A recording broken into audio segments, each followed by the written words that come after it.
I spent the first day doing nothing that I'd planned and dealing with the impact of the Grenfell Tower tragedy in London 5 days before. Resilience and kindness was just about being who we are and surviving the tough times, and we didn't know when we created the vision there'd be a global pandemic. We mitigated and managed those risks the best we can, and we came through it, and supported our local economy and our people. Shaping the future of what local government is going to be the young people who are leaving college and leaving education into work now. They will shape the future of public services. So we are going to reshape this place, and that's to 2033-34.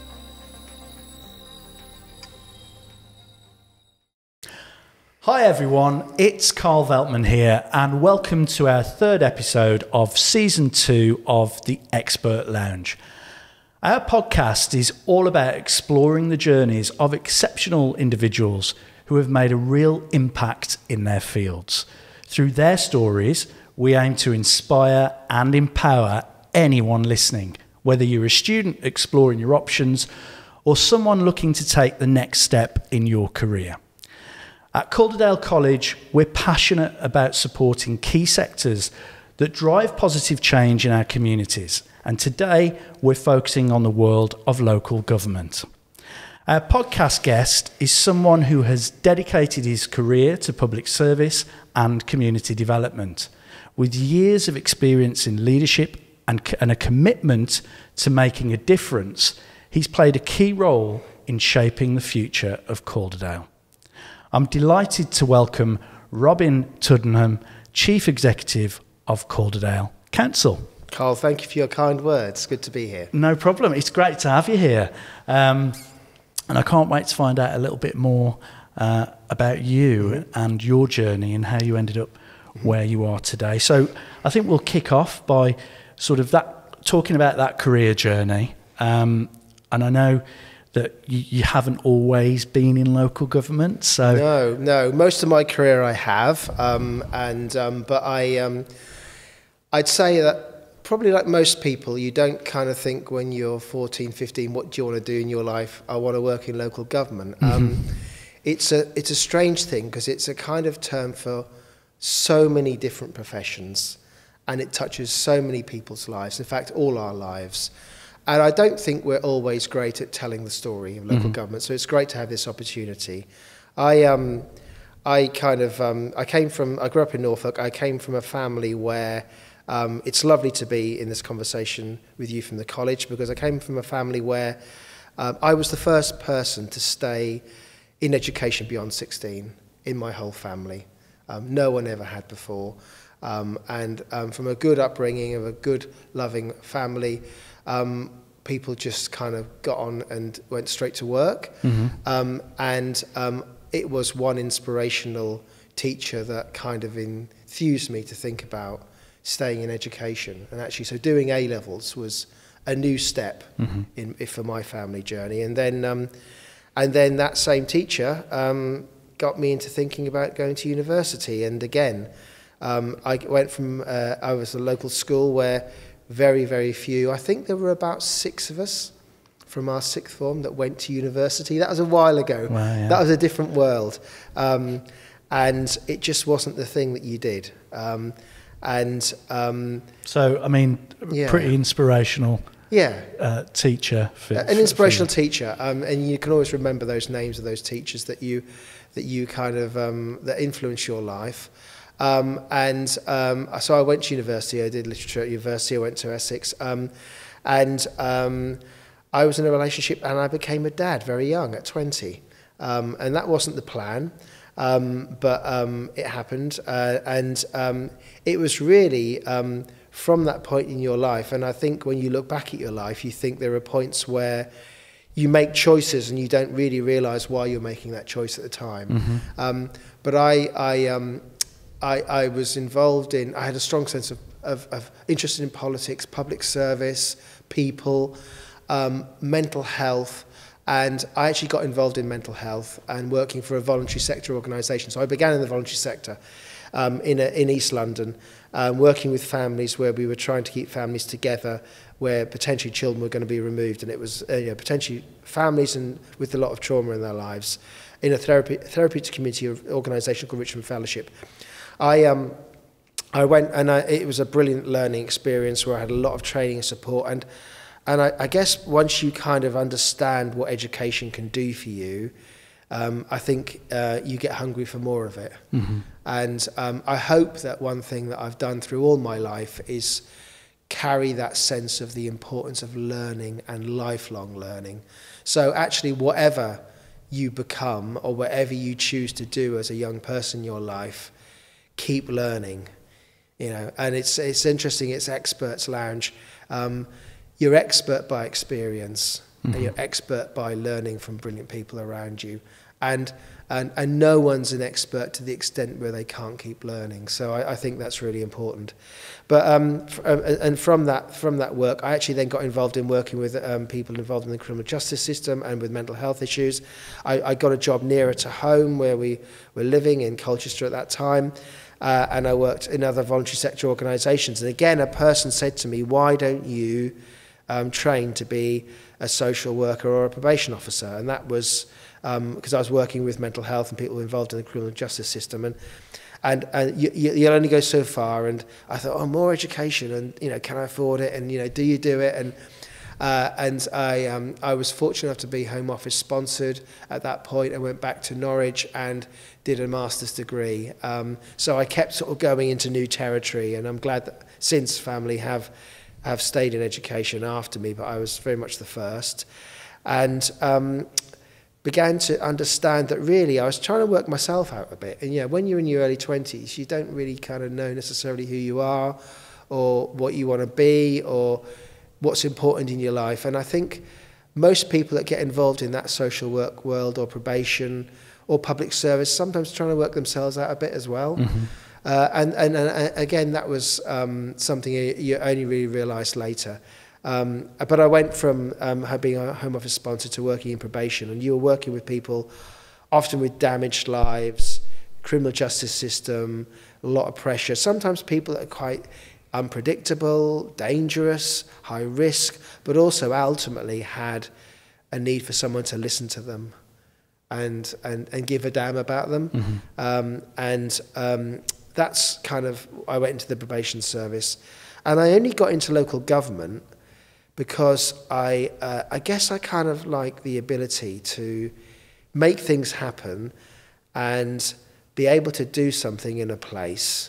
And the probation service at that time, and probably ever since, it's quite kind of set by the national agenda. You have to do X, you do a report this way. The work is quite set and fixed. And although I was working with some very interesting people as colleagues and some interesting people in terms of the criminal justice system, I went to local government to help set up a youth offending service in East London, in Barking and Dagenham. And local government, if you kind of get into it and you get into the right place, and most places are the right place to do this, you can do something where you can see results and you can feel part of the place you live, mm-hmm. you know, and everyone lives somewhere. And we all want our places to be better. And there's something about local government that you can put something back into where you live. And that's been really important to me. I mean, just a couple of things that you said there. So, I mean, you talked about becoming a dad at 20. Yeah. I mean, that could have been a moment that sort of derailed you and your journey. And it doesn't sound like it did that. So what was your approach? And how did you move forward sort of professionally at the same time as that sort of personal change that was taking place? Yeah, so I think it wasn't part of the plan, but I was in a relationship with someone. We stayed together till Josh was 3, but I remained very involved in his life after that. And in fact, one of the reasons why I went back to train to be a probation officer, his mum moved back to Norwich, where we were both from originally, and I was clear I wanted to remain involved in his life, and that relationship was going to be key to me, and that was going to define my life for that next period of time. And obviously, I could have made other choices, but I never thought about making those other choices, I guess that kind of grounds you. I grew up very fast. I mean, it's scary now when I think of that age. At the time, I felt quite grown up and I was going to be fine and I was going to cope, and we were both going to cope. And we were broke, but you kind of believe that anything's possible at that age. Mm-hmm. And partly, you know, I had to work, I had to sort of, you know, we had to earn a living, had to earn some money. But I wanted to do something that may help me think about what was going on in my life, and hopefully make me a good dad as well. Mm-hmm. Okay. And I think you've sort of talked about that move into the probation service. But, you know, going from that sort of role into a leadership role, what inspired you to want to move to a point where you were spearheading something? Yeah, it's a great question. And when you start in your career, it's normally, almost always, you would not be starting in a position where you are managing other people. You are junior in the team. You might be doing some of the most routine tasks. You know, and I did have sort of bits of our jobs and short-term jobs, side jobs before that, and did all that stuff, you know, warehouse in my local Marks and Spencer's, all that sort of stuff, where you kind of really are kind of just doing what you're told, and you go in and do what you do and go home. I was fortunate, I guess, in that early work with families, that it was quite a rewarding and rich job. I guess I kind of had access to people that I saw as very powerful and senior. Mm-hmm. I kind of idolised and was a little bit scared of, mm-hmm. And I learned from. But actually, it was meeting a couple of people in the job I did before I went back to do my master's and my social work training, that kind of I kind of admired and thought, you can really make things happen here, and you can not only influence lives of the people we serve, but actually create a team, you know. And the satisfaction and the rewards of setting a vision and having a team is great. But I also, when you come in first, you're a little bit angry. You fight against these people telling me what to do. And I thought, can I be that sort of person? You know, am I just going to be a snitch, or just someone just doing what I'm being told to do? Or can I do a good job that's really purposeful? And I met people that made me answer that question as yes. Mm-hmm. You know, and it was good. It was possible to be a good leader. You know, it was possible to be a leader of people and give people opportunities. And it's a privilege, but also it's an opportunity. And I think you touched on there the fact that actually you were inspired by and learnt from people that you saw in those roles. Yeah. Are there any particular individuals that sort of inspired your approach? Or are there any examples that were set for you that have inspired your style, or have you developed your own, your own sort of approach to the way that you lead? That's really good. So I think the answer is that it's always a combination of the kind of person you are that you bring into the job and the role, but the experiences you have and the people you learn from. It's always a combination of that. Funny enough, there's a guy called Steve who was a very senior person in the probation service. I got involved in the probation journal. A guy called Steve who just had a way about him that I admired, respected, and was a bit awestruck by. And he was a kind of humble, reflective, listening leader that seemed to care, that was human, that wasn't just that took his responsibility seriously, but wasn't just going to do what was told by the, central government or the policy, but would turn that into something for the best of people. Mm-hmm. And would be, and that ability to care, listen and empathise. Funny enough, I'm actually seeing him tomorrow night for the first time in about 10 years, because he's having he's retired, but he's having his final thing routine, and I'm surprising him by turning up tomorrow evening at an event he's got. I was determined to be there at that, and a colleague told me it was happening, because I want to say to him, you made a difference in my life. Mm-hmm. And I think hopefully for a young person entering their career, you will find people that you can learn from. I do think the way we work now can make that harder if you are working in a place where you're not always in a team environment, but it's still doable. You know, you might have to work harder at it, but actually learning and just observing. The other thing I think I had was an early break in my first part of my career in local government, where a colleague just got seconded into government and there was a vacancy on an internal role working across the council. And as the assistant chief exec took a punt on me to cover that for a year, probably a bit before I was ready to do it. And I owe that guy John a lot, because I got then to work with the chief exec, to observe the chief exec, to get to know the whole of local government, not just that little bit I was in. And that was my job. And I think if you get that chance, start somewhere, follow it anywhere. You know, be brave and be prepared to follow it. And also be prepared to feel, and I have felt this at various times, a little bit scared and uncomfortable that, can I do this job, you know? And when I talk to young people about in early career, and we've got an early careers network in the council, they talk about imposter syndrome. And I say, well, I still feel that today, you know? So don't be frightened of that, but also acknowledge it. I mean, you know, you've talked there about sort of the opportunity to revisit someone that's inspired you, and I can really relate to that. You know, I've got people in my career who I think, like you, I was inspired by, but equally terrified by them as well at points. Yeah. But I'm still in touch, and there's something really powerful about being able to go back and acknowledge the impact that they've had on your journey. You also talked about, you know, the type of role that you're in. There's an incredible amount of responsibility, but there is one chief exec, and you can have a large team around you, but I would imagine that can be a lonely place at points. Yeah, and I've thought a lot about that, and this just as the start of this year, I'm in the privilege of being elected to be the president of the Society of Chief Execs for the UK for this year and next, and so I'm thinking a lot about this, and also talking to colleagues who are thinking of becoming chief execs.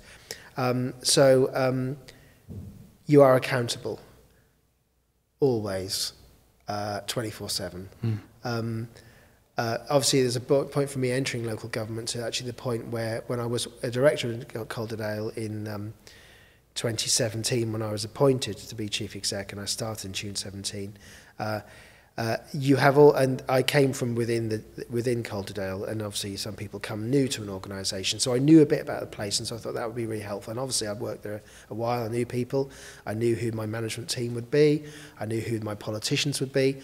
I spent the first day doing nothing that I'd planned and dealing with the impact of the Grenfell Tower tragedy in London 5 days before, and talking to housing colleagues about the impact around assessing our high rise that's run by Together Housing, and talking to government about what they needed as information about all of that. So there's something about the job that you have plans and a vision, and you events always happen for you as a chief exec, and sometimes you have to be there and be present and be visible and be dealing with it.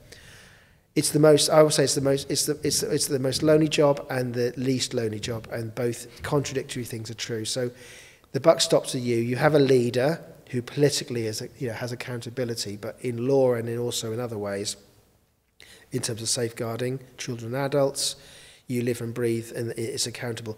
But there are these other people called chief execs in all the other councils that are in the same position. Yeah. And the offers that I had, the advice I had about the things to look out for was crucial. So build your network, build your people, build your community. You'll have different ways. And the right thing is to be true, I'm sure, of a college principal. There isn't one way to be a chief exec, and the place will vary. Being a chief exec in a northern metropolitan area like Calderdale in West Yorkshire is very different to being a chief exec in Cornwall or in Camden in North London. You know, there are some similarities, but there are some real differences, you know, because of the place. So be alert to that and be ready to learn and adapt. And having said that, although you are accountable, you're as good as the team that you build. Mm-hmm. You know, and it took me a while to get the team that was right. I mean, appointed some colleagues internally and others, and it took some time to get the right team, and then the team to create the culture that you need.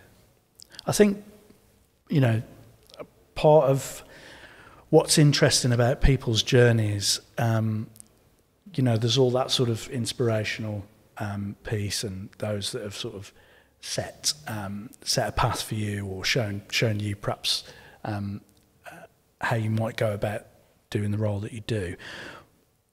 But there will have been things that didn't go right. There will have been obstacles, setbacks. Most days. Yeah, but I'm trying to think about, you know, some of the things that have the potential to derail people on a journey. So, you know, you go for a job role, you're not successful. That can set you back in that you don't think you're right for that type of role. It might prevent you from going for it again. Are there any particular examples where, you know, you didn't get the outcome that you wanted at the time, but actually on reflection, it's helped you get where you are now? Yeah, I mean, I've obviously had jobs that I've gone for and not got. I've had positions where things have gone wrong, sometimes because of my fault and what I've done, or sometimes, and the thing of being a chief exec, something that I knew nothing about that I'm handling that is kind of got serious reputational impacts, and not just as a chief exec and prior to that. I think Oscar Wilde said, "Experience is the name man gives to his mistakes." You know, you are going to get things wrong. You are going to make mistakes. You are going to find that some of those things that go wrong are actually, in the retrospect, and absolutely the right thing. Mm-hmm. You know. And you also, you make choices, and you never know. You don't have these parallel worlds, do you? Well, what if I did that, and what if I did that? And I mean, I spent first half of my local government career in London. It's a very different place to Yorkshire, and my wife made a decision when I went to university to move away, and we're spending a lot of time in the north and new people here. I did a piece of peer work by coincidence, for Calderdale, so local government helps each other, councils out, and I actually look it up. I don't know where Calderdale was. You know, would you go and do something in Calderdale? The job came up 6 months later that I came in as a director. The thing that I thought, this is the one I really want. I hope I get it, and I did. Was the Peace Hall.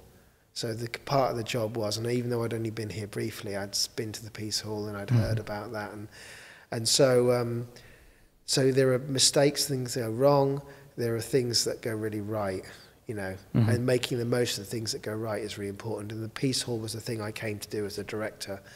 I didn't know how hard that would be, and how many things would go wrong, and how many times I thought we might have to give up, you know, in terms of restoring and redeveloping the Peace Hall, but.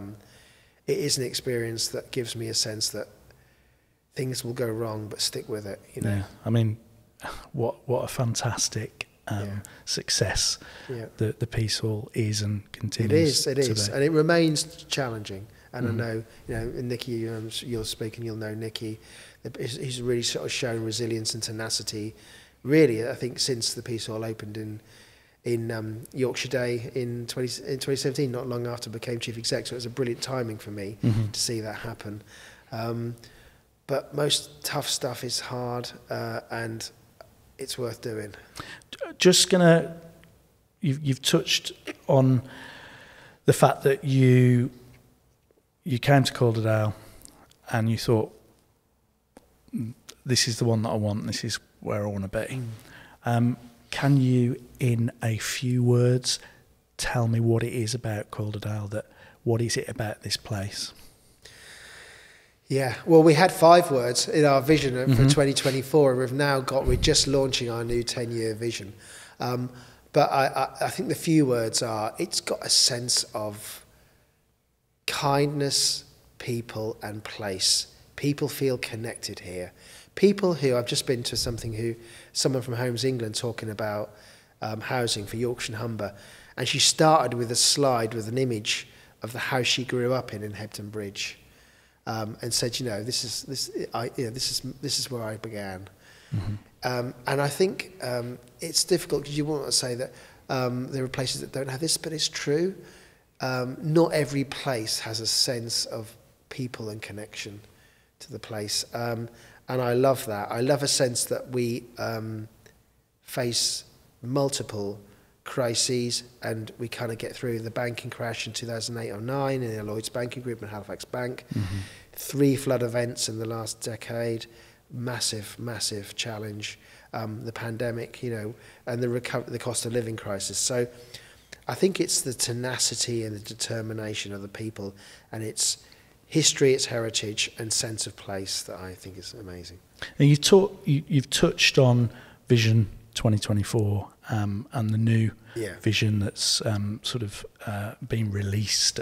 Slowly, gradually, we're building it. So for the big launch in June this year. So I'm sort of interested in. It's really important that there's a vision, but you've acknowledged the diversity of local government and how broad that is. Yeah. How, in such a large workforce, do you ensure that everyone's aligned with that overall vision and the goals that you're aiming for?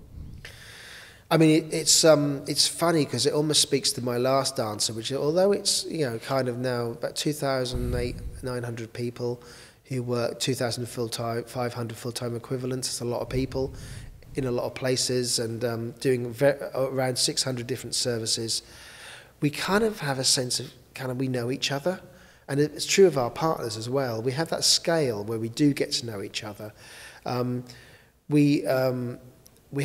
meet all new staff and every new member of staff, and I've got the next one next week, and I talk about our vision, about our place and our purpose, and I meet them face to face.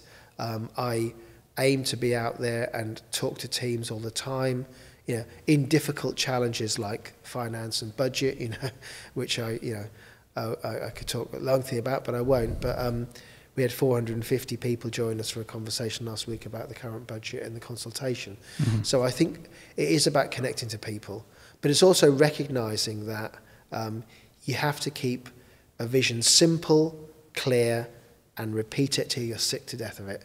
And I say the point where you can bear hearing it again is the point when people might start be hearing it. Mm-hmm. So stick with it and keep it simple. And that vision, it's sort of 10-year vision that you're setting out right now.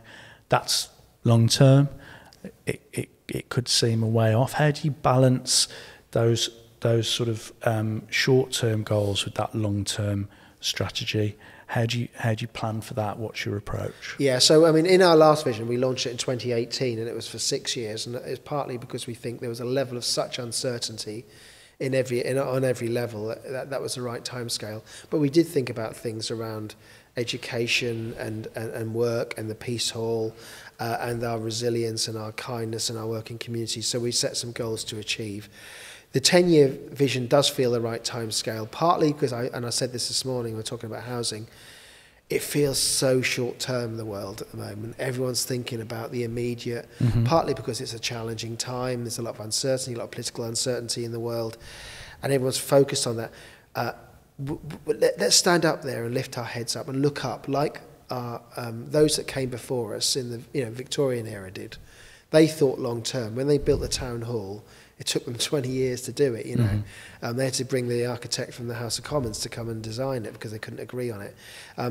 They thought long term about how to create a place where people could live well and work well and live good lives and create public realm services. And we need to do that again. And the 10 years is actually very accurate for us now because we've got the local plan, which is our vision of housing and employment for the next 10 years in Calderdale, which will change Calderdale, more town centre living in Halifax, affordable housing and more housing in North Halifax, the Garden Village in southeast Calderdale, which is the 3,000 homes. So we are going to reshape this place, and that's to 2033, 34. So it just made sense.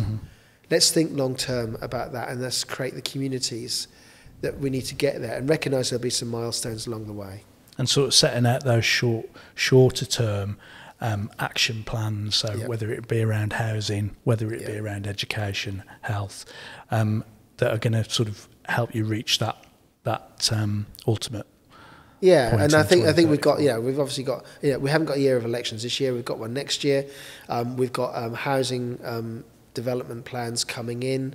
We'll start to see those taking shape. We've got our biggest ever so whilst our revenue position is really challenging, our capital investment is significant. We've got town schemes in Brighouse, in Tuddenham. We're doing the theatre in Halifax. We're doing the borough market, opening up the river. We've got significant works around highways infrastructure. So we've got flood infrastructure plans, further flood infrastructure plans along the valley to keep us resilient from future risk and climate change. So we will see we've got our Elland we've finished. We've got more work to go on in Sorby Bridge. So our towns will change, and we've got to keep that momentum going. Because ultimately, we've got to create investment, local growth. We've got to make businesses want to stay here, that partners feel that there are good opportunities for jobs, like the college, like our schools, and we can keep families living here that want to live in. Actually, we've got the challenge, of too many people almost want to stay here and be here, and we don't have the housing, so we've got to take that on and deal with that as an issue. I mean, I was going to ask you what excites you most about the role that you're going to play in shaping the future, but I think you've sort of set it out. Yeah. I mean, it's a great privilege to help set the vision, and I say help set because I'm in a political environment where, the local plan is approved by our politicians. But actually, we set the vision with them. We're creating family hubs across Calderdale, and we never entirely got rid of Sure Start children's centres in the time of austerity. So we are building those places where children in their early years can get the help and support we need, and we know that's not gone the right way since the pandemic. We know that working with colleagues like the college, working with combined authority on skills, we can create pathways into employment. So we want to give people the best opportunity to live the best life they can, but we know that there'll be challenges ahead, and we don't have all the resources we need, but we've got to focus on what are we going to do, what's the priorities. So, with that in mind, you look back at Vision 2024. Was it a success? And how well do you think that as a district we've met the aspirations that were set out in that vision? So I say yes. I'd say yes in some ways more than we probably imagined. On enterprising and talented, we are seeing. So we now have every single Ofsted inspection of a school has been good or outstanding in the last 18 months. We are seeing the level of progress. I don't know, both yourself at the college, the Trinity Academy Trust, Sixth Form College. We are seeing these. The pull, and I'm talking to Dave and your principal about the kind of the appetite to develop further pathways, because young people want to come to the college and they want to see it as a place of choice. So that's a success.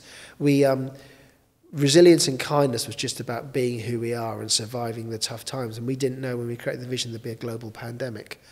And it was terrible and devastating, and lives were lost, and families torn apart. But actually, we mitigated and managed those risks the best we can, and we came through it, and supported our local economy and our people and our neighbourhoods. And then distinctiveness and making tourism and the Peace Hall succeed. Well, look at the Peace Hall today. Look at Gentleman Jack, Happy Valley. Riot Girls is the next one coming, I think. The Gallows Pole. Our year of culture is coming to its final weeks, and we've got out there and got known. So we've got to build from it, but I think it has been a success. I mean, you've talked about that. The next 10 years sounds like there's going to be an incredible amount of investment going into housing, in particular. Some of that will be sort of generated through, attracting businesses and investment. Yeah. but you'll be setting out policies to achieve that vision, but you're going to be under budget constraint. How do you manage those two things when you've got to do more with less? Yeah, and I think it's local government has felt like it's been having to be doing more and less for well over a decade now. And I think there is something about we have to prioritise and say that there's some things that we can't do as much of or as well as, or there might be some other way to deliver that service, and that's part of what our budget consultation is about. Having said that, it's not just about the money and the resources of the local authority, it's about the collective resources of all the partners. And I mean statutory partners, the NHS, the college and the police, key partners at statutory level, and crucially our private sector. And we have to bring in private sector investment, and what we are seeing is housing developers and private sector developers interested in Calderdale because they can see we're ready to deliver. We've got a plan. All this announcement around housing, a lot of places are scrabbling around, having to redo their plans. We did that in the last 2 or 3 years. Thankfully, we did that. We're through that. We're ready. We've got a strategic housing assessment. We've got our sites ready to be allocated. We've got to manage our capacity to help make that happen.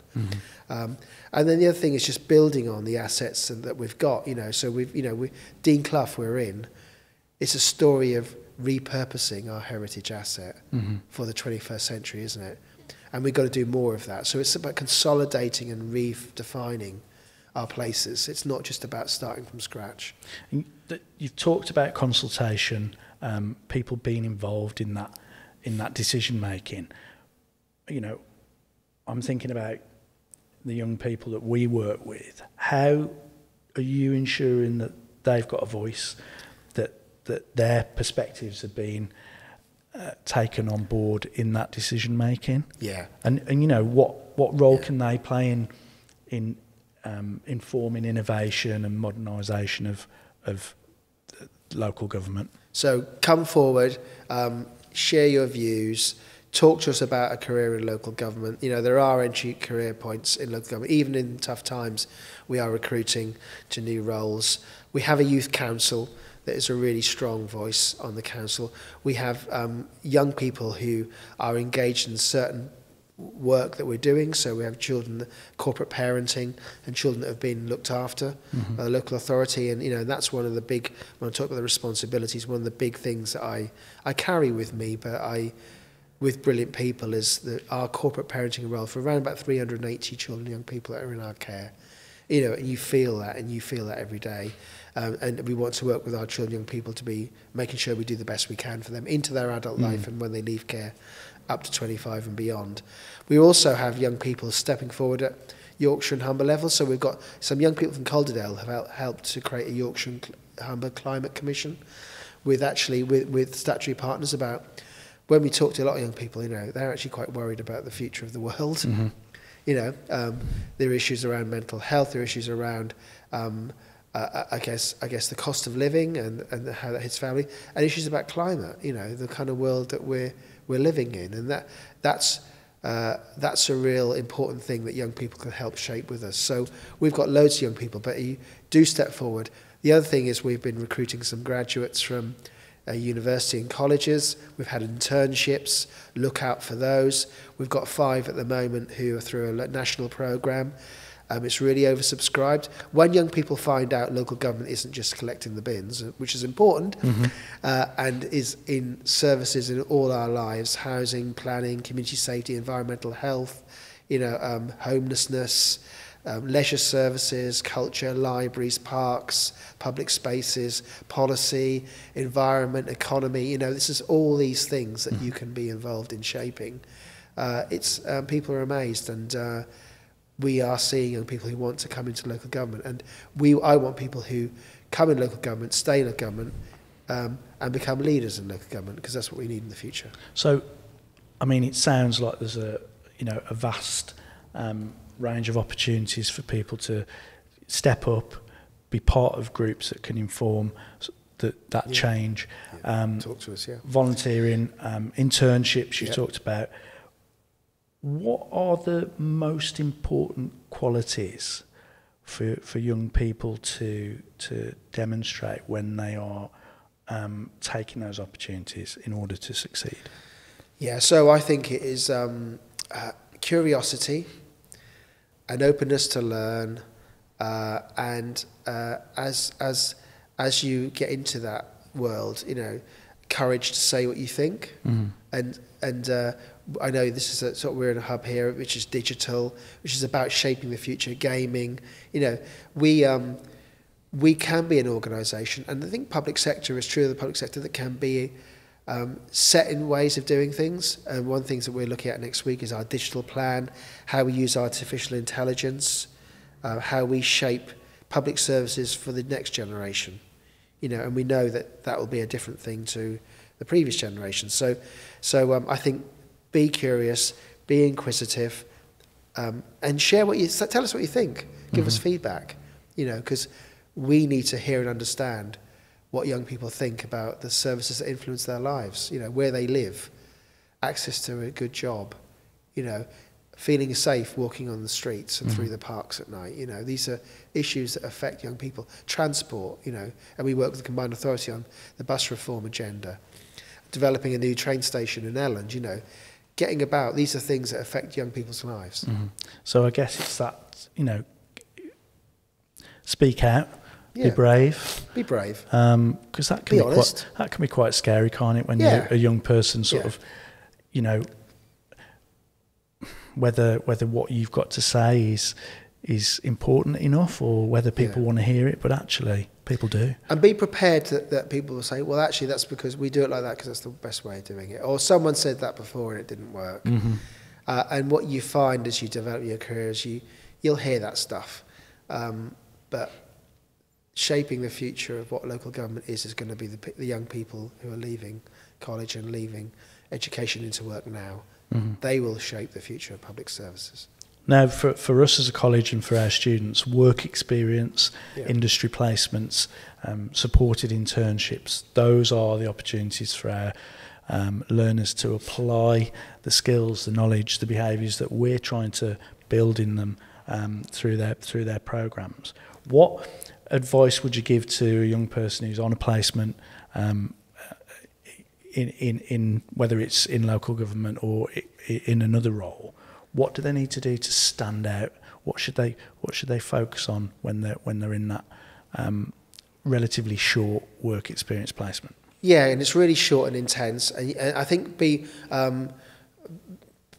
open to learn. Try to capture what you've learned. I think if you can even write it down, reflect on it, and be prepared just to recognise that it's not going to all make sense. Go easy on yourself, Be honest that you will not work out the whole way that these things work, but actually, how do you feel about it? Is that the kind of place you can imagine being in? What's the feeling of when you go into that workplace, and take that into whatever you do next? They will probably in a week be able to get a sense of a culture of an organisation that, if the organisation's got the right culture, should be asking them at the end of that week, well, what's this place like? And we do work experience, and I have internships, and we have reverse mentoring, where we do that, where we listen to colleagues earlier in their career, and we do that around colleagues from minoritized backgrounds, Black and Asian backgrounds, to talk about how we create a more diverse leadership in local government and public services, which we're working on, and we've got further to go. So we need to be able to have those conversations. Say, what makes this a place? Is this a place you'd want to work in? And if not, why not? And would you want to be a leader here? And if not, why not? And I think, just going back to a point you made earlier, it's that curiosity and being open to learning, even in sort of informal scenarios, so that you're open to being inspired. You're not closed off to learning from the people around you. And I mean, the reality is we're in a conversation with like senior officers from the local council, me and my directors and our politicians, of which, politicians better than probably us as senior officers in terms of their age profile, is a certain age profile. And to get to those positions, it's often the case. And a colleague like Peter, who's been our recent intern, or Libby, who's been an intern before, some of you will say, what do you think about this, you know? Yeah. And I'll just say, well, why are you doing it that way? And that's not going to work, Mm. you know, and you've got to be an organisation that's prepared to do that. And I think, you know, well, we've seen it at a local level with MPs, sort of a younger profile. And we have got that younger profile, our two MPs. You've seen that, I think, nationally in government. So it's really interesting that actually, if people are brave and can develop that confidence to speak up and say what they think, there is space for them, and their voices are important. And we recognise not everyone does this, and I hope we do. And because I was that person, I was that young person, you know, at that point where I was wanting to understand. We one of our graduates who her mum has worked in local government for 30 years, and she's 21. She came in, and I asked to meet them on their first day, and she said to me the week after, I didn't know, and she didn't tell me about her mum on that meeting. We met them all, talked about council, what's important. And she said, I went home and told my mum. And she said, I haven't met my chief exec, and I've been there 30 years. Yeah. You've met your chief exec on the first day. These aren't hard things to do, are they? No, I think like the value, you know, and the sense of value that you've given to that person. I mean, we're talking about young people entering careers, gaining experience at the start of their journeys. If there was any advice you'd received earlier in your career, what might have been a useful piece of advice? Worry a bit less. Be prepared for things to go wrong, and you'll get through it, would be my main advice. And spot great people and spend time with them. I'm just going to touch on, you know, you've talked about the diverse scope of local government, but actually it's through that work, that partnership work, that a lot of the vision and the things that you want to do actually sort of take place and happen. So what projects are the council and the college and the council and other partners working on together today that are going to inform and transform the borough moving forward? Well, one of the things and I should say when I talked about Vision 24, was the Health and Care Academy, the work we do on health and social care.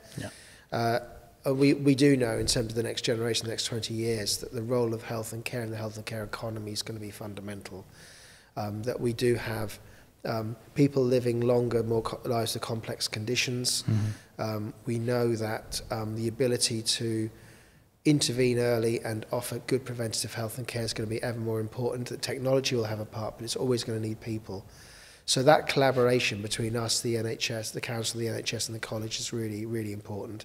We're creating that pipeline of talent and people that kind of are energised and want to do that. I mean, I do think there's a whole collaboration around the shape of digital and the shape of communications that we can explore further. And now that you're in this place in Dean Clough, that we can really build on that. And what is the digital economy that we create for Calderdale, and also recognising so we're mostly SME economy, so small and medium enterprise employers. We've got a lot of innovators, and it's part of a Calderdale thing. You know, how do we convene and coalesce that digital economy together? So they are two really important things that are sort of reflecting our partnership. And I'd say when you're looking at something that's sort of across the region, across this area, change is impossible without collaboration. Yeah, it is. And I always thought that, you know, collaboration is the start point, not the sort of afterthought. And I suppose one of the things that attracted me to local government is that you can't really make it work if you don't collaborate with your partners. There are, you know, other organisations and other sort of public sector organisations where you can kind of get your head down and do your thing. But the way that local government helps convene, it's collaborative advantage.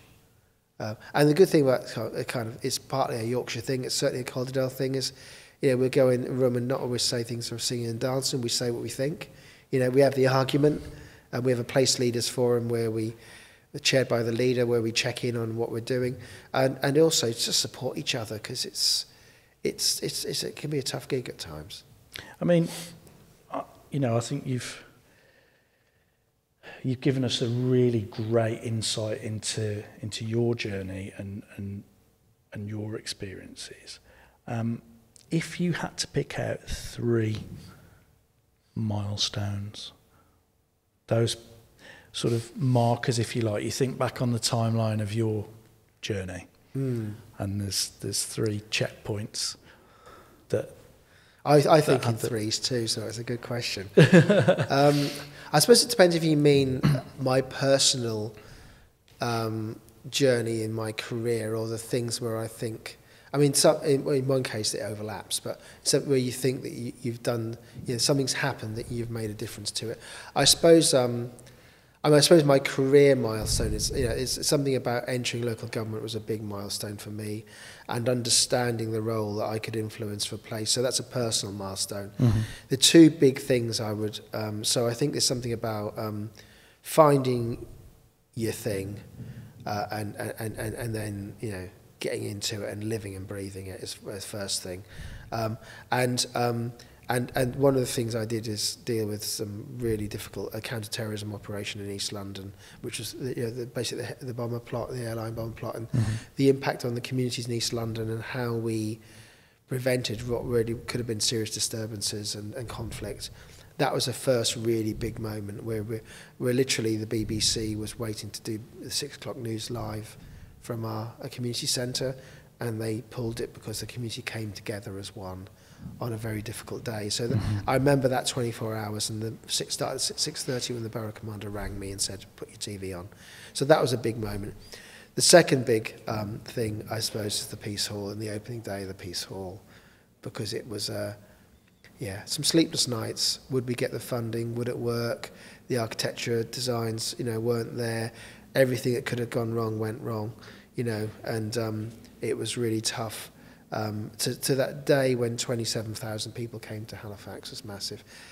And then the other thing I think is that we were on a journey of improvement for our children and young people services, in Ofsted, and that's a pretty defining factor of our council. The feedback, the 2 points: one in 2019 when we moved to good on children's services, with one exception. And then the inspection last year where we got good and everything. And it started off, the inspector said, children in Calderdale are safe. So that's a big moment too. I'm gonna ask you, my final question, Robin, is something that we ask every guest. And you've peppered this chat with lots of nuggets of advice, and some brilliant sound bites, but I'm going to ask you for one more. So I want you to imagine that I'm not making a comment on your age here, Robin, but I'm imagining that when you were sort of 15, 16... A long time ago, yeah. There weren't mobile phones? There certainly weren't. No. So we've got to imagine that there were. If you could send a text message to yourself with a piece of advice, knowing what you know now, what would it say? Yeah. Believe in yourself, stick with it and don't give up. And it's all about the people that you're with and around every day. Brilliant. It has been superb talking to you. It's great to have you here, and I'm really excited about the future and the work that the college is going to do with the council. Me too. Thank you very much. Thank you very much. Thank you.